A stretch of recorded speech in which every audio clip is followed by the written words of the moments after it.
It's always a joy in Davos to speak to Michael Porter. I spoke to Professor Porter of the Harvard Business School. I talked to him about a higher form of capitalism. Of course, my core field is working with companies on strategy and competition. I've been doing that for decades. But along the way, I did a lot of work on competitiveness. I did a lot of work on the environment. I've been working recently on healthcare delivery, as you know. And I started noticing that the way we were thinking about value creation in the corporation was missing some of the most important opportunities for actually generating profit, and ironically, those opportunities were in areas which would be traditionally called social issues. And I began to understand that we have to kind of rethink the boundaries of capitalism in terms of how we go about creating value. We've fallen into a very narrow model of value creation. Who's we, the Americans? It's pretty global in the large corporate sector. It's the companies have sort of assumed that the outside of the company is a given, that that social issues are something they should be dealt with separately through their CSR program, right. But they've really missed these opportunities to understand the way in order to create value by serving the most important needs, by really addressing some of these social issues. To make social issues exogenous and to bring them inside the debate, citizenship, philanthropy, and sustainability versus joint company and community value creation. Right. That seems to be the distinction. That is the critical distinction. And again, what we sort of had this interesting situation where companies went out and made a profit, and then sort of they paid a tithe to the community by doing enough CSR to be seen as a good corporate citizen, bolster their reputation, give money, volunteer.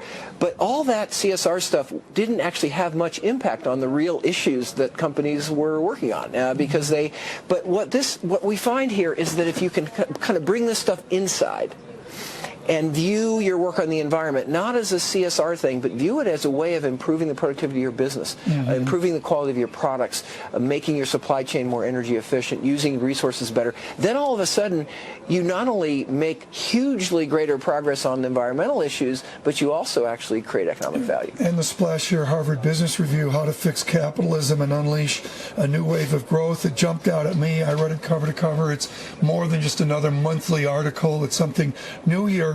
A gentleman with a little more impact than me, William Jefferson Clinton, also picked up on the article.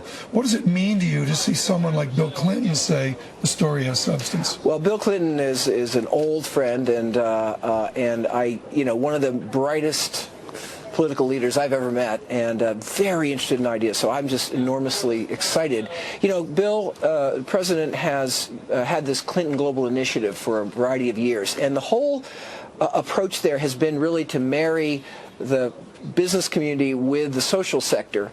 And I think in many ways his thinking and his actions are sort of a precursor to this article. There's been threads of this developing for a number of years. I think the leading companies are moving beyond CSR.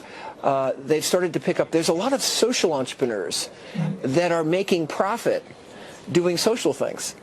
The boundary between for-profit and non-profit is blurring in a funny way, and I think that's a representation of the possibility of creating shared value. How do you bring scale into shared value? It's nice for Jeff Immelt to step up at GE and say, we're going to go green and buy electric cars, and everybody says, well, he can do that because he's got scale. He's got massive revenue, mass on the income statement, terrific cash flow, mass. To somebody who's worried about healthcare costs in fiscal year 12, what do they do to create shared value?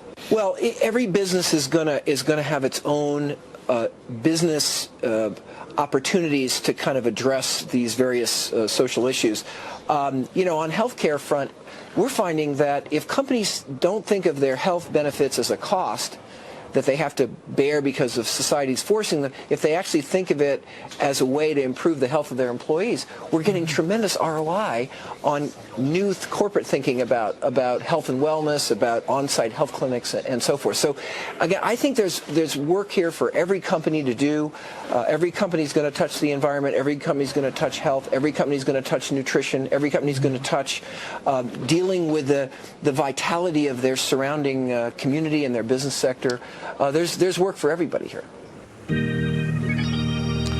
Michael Porter of the Harvard Business School on the new capitalism.